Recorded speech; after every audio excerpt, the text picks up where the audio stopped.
আসসালামু আলাইকুম। পাকা আমের এই ভরপুর সিজনে পাকা আম দিয়ে মাত্র 10 মিনিটে আপনাদেরকে এমন একটা রেসিপি বানিয়ে দেখাচ্ছি যেটা একবার বানালে আপনারা বারবারই বানাবেন। এই নাস্তাটা এত বেশি তুলতুলে নরম হয়ে থাকে, একবার খেলে আপনার বারবারই খেতে ইচ্ছে করবে, আর একটা খেয়েই তো মনই ভরবে না, একসাথে অনেকগুলো খেতে ইচ্ছে করবে। চলুন তাহলে বানিয়ে ফেলি। তো পাকা আম লাগবে, এর জন্য আমি একটা পাকা আম ভালো করে ছিলে খুব ভালো করে ব্লেন্ড করে নিয়েছি। আর একটা বাটির মধ্যে একটা ডিম নিয়ে নিলাম। ডিমটা যদি ফ্রিজে থাকে 1 ঘন্টা আগে বের করে রেখে দিবেন, তারপর ডিমটা ইউজ করবেন। এখন এর মধ্যে আমি 1/3 কাপ চিনি দিয়েছি, আপনারা চাইলে চিনির পরিমাণটা বাড়িয়ে দিতে পারেন। এখন একটা হুইক্স দিয়ে চিনিটাকে 1 মিনিটের মতো বিট করে নিচ্ছি। প্রথম পর্যায়ে হ্যান্ড হুইক্স দিয়ে 1 মিনিটের মতো বিট করে নিলাম। এখন এর মধ্যে দিয়ে দিচ্ছি পাকা আমের পাল্প। যে আমটা নিয়েছিলাম ওটাকে আমি ভালোভাবে ব্লেন্ডারে ব্লেন্ড করে নিয়েছি, আর পুরোটাই কিন্তু দিয়ে দিলাম। পুরো একটা পাকা আমি এখানে ইউজ করছি। এখন পাকা আমটা দেওয়ার পরে আমি আবারও অনবরত বিট করব। 1 থেকে 2 মিনিট অনবরত বিট করে নিব, এতে করে চিনিটাও খুব ভালোভাবে গলে যাবে। তার সাথে ডিম আর আমটা বেশ একটু ফ্লাফি হবে। তো আম অবশ্যই মিষ্টি আম নেবেন, তাহলে কিন্তু নাস্তাটা অনেক বেশি মজা হবে। আমি অনবরত 1 থেকে 2 মিনিট এভাবে বিট করে নিয়েছি। জাস্ট 1 থেকে 2 মিনিট বিট করে নিলে হয়ে যাবে। তো চিনিটা খুব ভালোভাবে মিশে গিয়েছে। এখন এর মধ্যে আমি 1 চিমটি সাদা এলাচের গুঁড়া দিচ্ছি। আপনারা চাইলে নাও দিতে পারেন, কারণ পাকা আমের খুব সুন্দর একটা স্মেল রয়েছে। আধা চা চামচ লবণ দিলাম। লবণ আর সাদা এলাচের গুঁড়াটাকে আবারও খুব ভালোভাবে মিশিয়ে নিচ্ছি। আপনি যখন বিট করবেন তখন এমনিতে বুঝতে পারবেন যে আমার ডিমটা মিলেমিশে অনেকটা ফ্লাফি হয়ে গিয়েছে। তো 1 থেকে 2 মিনিটের মতো বিট করে নেওয়ার পরে এখানে আমি 1 কাপ সুজি দিয়ে দিয়েছি। পুরো 1 কাপ সুজি ভরে দিতে হবে। আর দিচ্ছি 1 চা চামচ বেকিং পাউডার। এখন এই সব কিছুকে আবারও হুইক্স দিয়ে খুব ভালো করে মিক্সড করে নিচ্ছি। বেকিং পাউডার দেওয়ার কারণে এই নাস্তাটা এত বেশি তুলতুলে নরম হয়ে থাকে যে মুখে দিলেই মিলিয়ে যায়। খেতে কিন্তু খুবই মজা হয়ে থাকে। তো আমি হ্যান্ড হুইক্স দিয়ে আলতো করে খুব ভালো করে একটু মিশিয়ে নিচ্ছি। সুজিটাকে খুব ভালো করে মিশিয়ে নেওয়ার পর এখানে আমি 1 টেবিল চামচ গুঁড়া দুধ দিলাম। আপনারা চাইলে দিতে পারেন, আবার নাও দিতে পারেন। তবে গুঁড়া দুধ দিলে ফ্লেভারটা অনেক বেশি ভালো হয়। তবে 1 টেবিল চামচের বেশি না, বেশি ইউজ করলে কিন্তু পিঠাটা দ্রুত পুড়ে যাবে। তো 1 টেবিল চামচ দিয়েছি আর খুব ভালো করে মিক্সড করে নিচ্ছি। 1 কাপ সুজির জন্য 1 টেবিল চামচ গুঁড়া দুধ দিলেই হয়ে যায়। আর দেখেন কতটা ঘন হয়েছে। এরকম ঘন করেই কিন্তু ব্যাটারটা বানিয়ে নিতে হবে।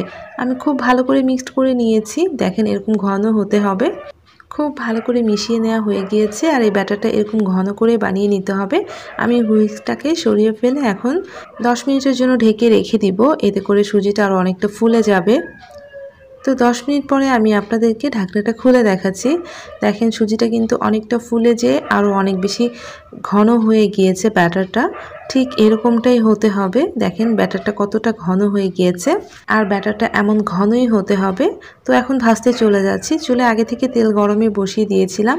চুলার আঁচটা অবশ্যই মিডিয়াম টু লোতে রাখতে হবে। আমি হাত দিয়ে একটা করে নাস্তা ছেড়ে দিচ্ছি। আপনারা কিন্তু এটা চামচ দিয়েও দিতে পারেন, আবার গোল গোল করে দিয়ে দিচ্ছি। তো এখন আমি চামচ দিয়ে দিচ্ছি। হাত দিয়ে একটু বেশি বড় হয়ে যাচ্ছিল, তো চামচ দিয়ে ব্যাটারগুলো তেলের মধ্যে দিচ্ছি। আর চুলার আঁচটা লো টু মিডিয়ামে রেখে আমি পিঠাগুলোকে ভেজে নেব। এই চুলার আঁচ হাই করে দিয়ে কিন্তু এগুলোকে ভাজা যাবে না। তবে তেলটাকে ভালো করে গরম করে নিয়ে তারপর চুলার আঁচটা মিডিয়াম টু লোতে রেখে ভেজে নিচ্ছি। যেহেতু আমের পিউরি দেওয়া আছে তাই খুব দ্রুত এগুলো পুড়ে যেতে পারে, তাই একটু পরপর উল্টে পাল্টে দিয়ে ভেজে নিতে হবে। আর এগুলো এত বেশি ফ্লাফি আর এত বেশি তুলতুলে নরম হয় না যে একবার খেলে বারবারই খেতে ইচ্ছে করে। তাছাড়া আমের ফ্লেভারটাও কিন্তু এখানে দারুণ লাগে। যদিও আমি 1 চিমটি সাদা এলাচের গুঁড়া ইউজ করেছি, এতে করে ডিমের আষ্টে গন্ধটা থাকবে না। তো খুব ভালো করে আমি ভেজে নিচ্ছি। চুলার আঁচটা কমিয়ে দিয়ে দেখেন যখন এরকম সুন্দর একটা লালচে কালার আসা শুরু করবে তখন এগুলোকে তেল থেকে তুলে নিতে হবে। এর বেশি এগুলোকে ভাজার দরকার নেই। এর মাঝে দেখবেন যে খুব ভালোভাবে ভিতরটা সিদ্ধ হয়ে গিয়েছে। তো আমি এখন তেল থেকে তুলে নিচ্ছি। আর এগুলো এত মজা খেতে যে পাকা আম থাকাতে আপনারা এটা অনেকবার বানিয়ে খাবেন। দেখেন এরকম একটা সুন্দর কালার হলে এগুলোকে তেল থেকে তুলে নিতে হবে।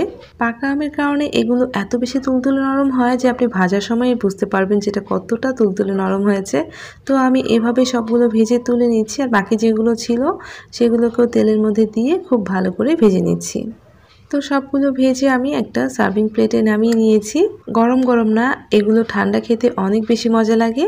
তৈরি হয়ে গেল দারুণ মজার পাকা আমের তুলতুলে নরম পিঠা। পাকা আম দিয়ে একবার হলেও এই পিঠাটা বানিয়ে দেখবেন। খেতে এত মজা হয়ে থাকে যে পাকা আম থাকা অবস্থায় আপনি বারবার এই পিঠা বানাবেন। আর এই পিঠাটা বানাতে মাত্র 10 মিনিট সময় লাগে। আর কতটা সহজ নিশ্চয়ই দেখেই বুঝতে পেরেছেন। দেখেন এটা কতটা নরম হয়েছে, আর এই ফ্লেভার এত সুন্দর যে একবার খেলে আপনার বারবারই খেতে ইচ্ছে করবে।